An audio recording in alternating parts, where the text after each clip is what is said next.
آپ کو پتا ہے کہ یورپ کی ترقی کے پیچھے جو سب سے بڑی ایکٹیویٹی ہے نا، وہ یہ کہ انہوں نے علماء کو، جو ان کے پادری تھے، مولوی جن کو آپ کہہ لیں، ان سے جان چھڑا لی۔ السلام علیکم ورحمۃ اللہ وبرکاتہ۔ تو اس ویڈیو میں جو ہے انجینئر محمد مرزا نے مولویوں کے خلاف ایک آپریشن ہونا چاہیے، یہ بھی دہشت گرد ہیں، اور مولویوں کو اکٹھا کر کے ایک الگ شہر بنا دیا جائے،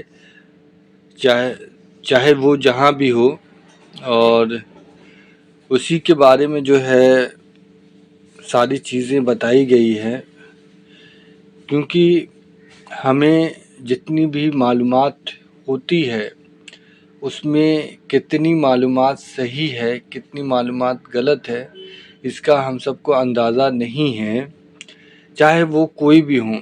میں کسی کے سپورٹ میں یا کسی کے اس میں نہیں بول رہا ہوں، کیونکہ ہر ایک جھوٹ کا بدلہ انسان کو ملنے والا ہے۔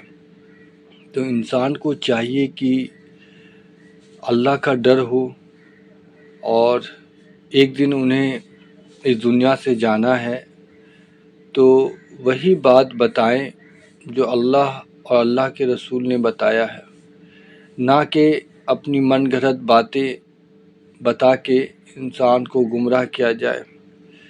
تو اللہ ہم سب کو اس سب چیزوں سے بچائے، اور اللہ ہم سب کو صحیح راستے پر چلنے کی توفیق عطا فرمائے، آمین ثم آمین۔ اور انہیں ایک ویٹیکن سٹی بنا کے دے دیا کہ جو کچھ تم نے کرنا ہے نا، یہاں کرو بیٹھ کے۔ جب سے یہ ویٹیکن سٹی بنا ہے نا کرسچنز کا، اس دن سے یورپ نے ترقی کا آغاز کیا، اور آج وہ دنیا کو لیڈ کر رہے ہیں۔ جب تک یہ مولوی تھا، عذاب الہی بنا ہوا تھا ان کے لیے۔ اس کا آغاز تو ہوا فرینچ ریولوشن سے 1789 میں۔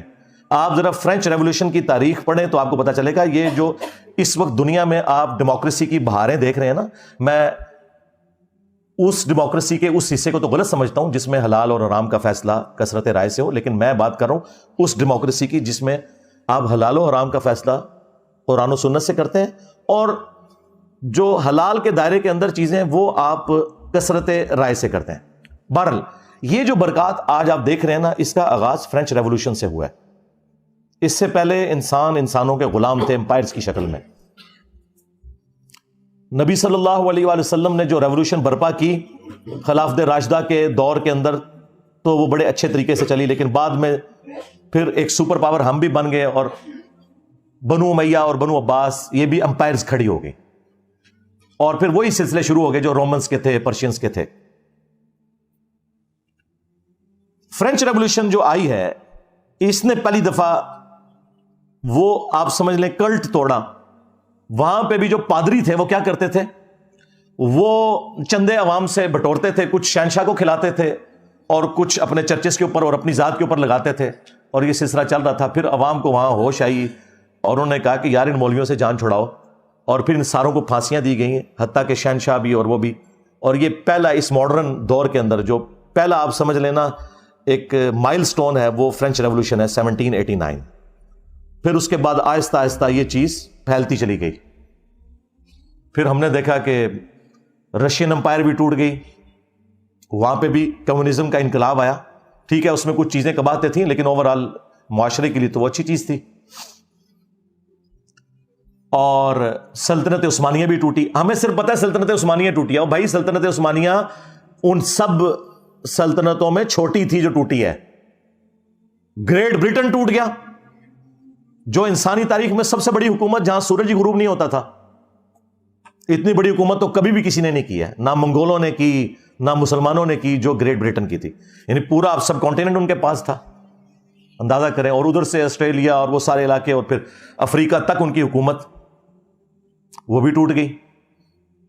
جرمنی کی حکومت بھی ٹوٹی۔ یہ ساری کی ساری امپائرز ٹوٹنا شروع ہوئی، لیکن آغاز ہوا فرینچ ریولوشن سے۔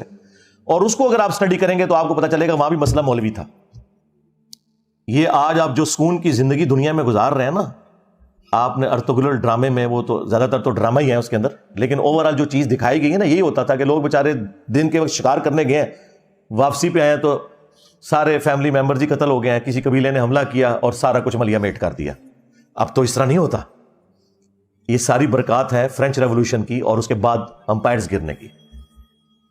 اور پھر آخری جو بلو ہوا ہے نا وہ سیکنڈ ورلڈ وار ہے.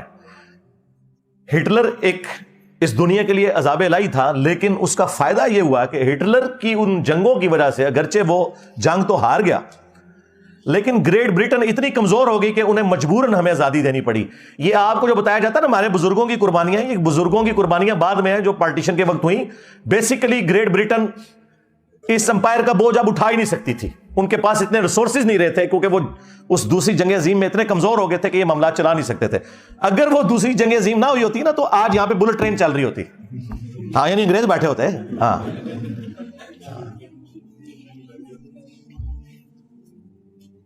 تو یہ سارے کے سارے جو معاملات ہوئے, تو میں نے وہ بات اس سے سٹارٹ کی تھی کہ یہ مولویوں کو جب انہوں نے نکالنا ترقی کی ہے, تو میرا یہ مطالبہ ہے, یہ کاؤنٹر نیریٹو میں پوائنٹ نمبر 3 ہے کہ ویٹیکن سٹی کے طرز کے اوپر ایٹ لیسٹ پاکستان میں ایک مولوی سٹی بنانا چاہیے, اس کا نام بھی مولوی سٹی ہو. اور یہ تو فخری اپنے آپ کو مولوی کہتے ہیں نا, مولوی بہت آنریبل لفظ ہے. ہمارا محبوب, ہمارا آقا مولانا, ہم نبی الاسلام کے لیے بھی درود شریف میں اللہم صلی علی سیدنا و مولانا استعمال کرتے ہیں.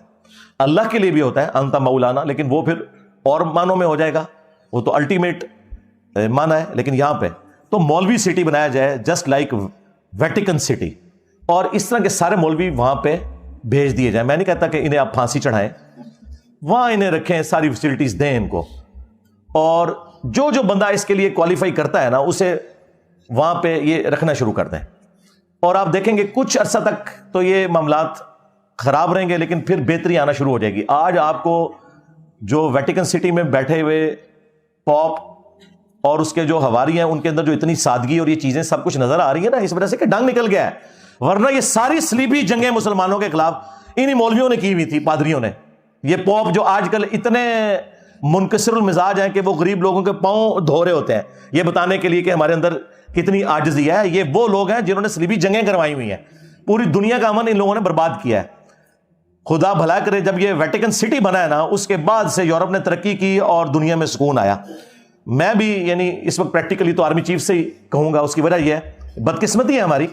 یہ ساری باتیں تو ہمیں پرائم منسٹر سے کرنی چاہیے, لیکن ایک ریالٹی ہے کہ پاکستان میں فوج کی ایک پاور ہے, اور جو کو تھوڑی بہت آپ کو کچھ عرصہ پہلے کمزوری نظر آ رہی تھی تو وہ آپ نے دیکھا ہے وہ اب کس طریقے سے سامنے ہے. تو ٹھیک ہے, کوئی عوام کے لیے بھی سوچیں. اس وقت تو آرمی اتنی اسٹرانگ ہوئی ہوئی ہے کہ جو سیاسی جماعتیں ہیں وہ بھی اب پیچھے ہٹی ہوئی ہیں, اور جو ایک کوئی جماعت تھی وہ اس کے بھی سارے لیڈرز انہوں نے گرفتار کر کے یا جو کچھ کر دیا. اس میں ان کا بھی قصور ہے, کیونکہ وہ لوگ خود پہلے یہی کچھ تھے.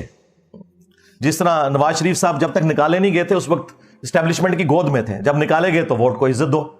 عمران خان صاحب نے جو اپنے مخالفین کے ساتھ کیا اسٹیبلشمنٹ کے ساتھ مل کے, جو شرمناک حرکتیں کی, آج وہ بھگت رہے ہیں. ہم اس وقت بھی کہتے تھے کہ یہ آپ کے ساتھ بھی یہ کچھ ہوگا, اور میں نے اس وقت بھی کہا تھا اس وقت ہم آپ کے لیے آواز اٹھائیں گے جس طرح آج آپ کے مخالفین کے لیے اٹھا رہے ہیں, اور الحمدللہ اٹھائی. بہرحال عمران خان صاحب بھی آج کل بڑے نظریاتی ہوئے ہیں. تو پریکٹیکلی اس وقت فوج ظاہر ہے ڈرائیونگ سیٹ کے اوپر ہے, پہلے بھی تھی اب تو بہت زیادہ آ گئی ہے. تو یہ نیکی کا کام کر دیں یار. میں نہیں کہتا انہیں بلوچستان میں پھینکے, ویسے جگہ تو زیادہ وہاں ہے, اور قابل بھی اس جگہ کہیں گے ہاں, لیکن چلو ان کو ناردرن ایریا میں یار کوئی اچھی سی فیسلٹی دے دیں, وہاں پہ بھی کوئی نہ کوئی جگہ نکل آئے گی. اس قوم کی جان چھڑائے, انہوں نے جہنم بنا دیا ہے اس ملک کو, مسلمانوں کے لیے بھی اور غیر مسلموں کے لیے بھی. ٹھیک ہے, ہاں جو اچھے لوگ ہیں ہم ان کی تعریف کرتے ہیں, وہ تو ٹھیک ہے, ان کو رہنا چاہیے. لیکن جو اس قسم کے غنڈے ہیں ان سے عوام کی جان فوج ہی چھڑوا سکتی ہے. پھر ظاہر اس کے لیے آرمڈ کنفلکٹ ہوگا, یہ ذہن میں رکھیے گا. اتنی جلدی یہ لوگ اپنی جان نہیں چھوڑیں گے. اسلام کو بھی مجبوراً تلوار اٹھانی پڑی ہے. رومنز اور پرشینز کو اکھاڑنا کوئی آسان کام تھا, بدماش کو اپنی پوسٹ چھوڑتا ہے. اور اس طرح کا جو آرمڈ کنفلکٹ ہے وہ بالکل جائز ہے. بلکہ وہ اگلے دن آرمی چیف نے تقریر میں خوارج کی ٹرم استعمال کیا ہے مذہبی دہشت گردوں کے لیے. لیکن یہ بھی خوارج ہیں جن کو آپ اپنا ایسٹ سمجھے ہوئے ہیں, یہ بھی خوارج ہی ہیں. ہاں, ان کو اپنا ایسٹ نہ آپ لوگ سمجھیں, یہ بھی مصیبت بنے ہوئے ہیں. یہ تو نہیں کہ جب اے پی ایس پہ حملہ ہوگا تو پھر ہی کوئی ایکٹیویٹی پرفارم ہوگی. یہ عوام کو تو کاٹ رہے ہیں اتنے عرصے سے. تو یہ مولوی سٹی کا کیمپ بہت زیادہ ضروری ہے، اور عام کنفلکٹ ہو تو ضرور ہو، کیونکہ یہ بیسیکلی جو مذہبی دہشت گرد ہے نا، یہ منافق ہیں عملاً. عقیدے میں چلے ہم ان کے کلمے کا احترام کرتے ہیں، عملاً یہ منافق ہیں. اور ان منافقین کے رد کے لیے ایک آپریشن لانچ ہونا چاہیے، رد النفاق. اس کا نام رکھیں رد النفاق، جس نے رد الفساد رکھا تھا نا انہوں نے، رد النفاق. جو اس طرح کے منافقین ہیں جو اسلام کی صفوں میں گھسے ہوئے ہیں، خواہ وہ مسلمان بن کے ہیں یا جس طریقے سے بھی، ان کے خلاف آپریشن ہونا چاہیے. اور اس کے لیے کیا کیا جائے؟ اس میں اس قسم کے جتنے بڑے بڑے لوگ ہیں ان سے گن پوائنٹ کے اوپر آپ کی لینگویج میں پریس کانفرنس کروائی جائے. ہاں اور سمجھ آئے گی. جس طرح 9 مئی کے بعد پریس کانفرنسز کروائی گئی ہیں نا، یہ صرف سافٹ ٹارگٹ پولیٹیشنز ہی ہوتے ہیں کہ ان سے آپ پریس کانفرنسز کروا لیتے ہیں. مولوی تو کوئی آپ کے قابو نہیں آتا. میں نے تو کوئی اس قسم کا گنڈا مولوی نہیں دیکھا جس نے کبھی دبے الفاظ میں بھی مذمت کی ہو.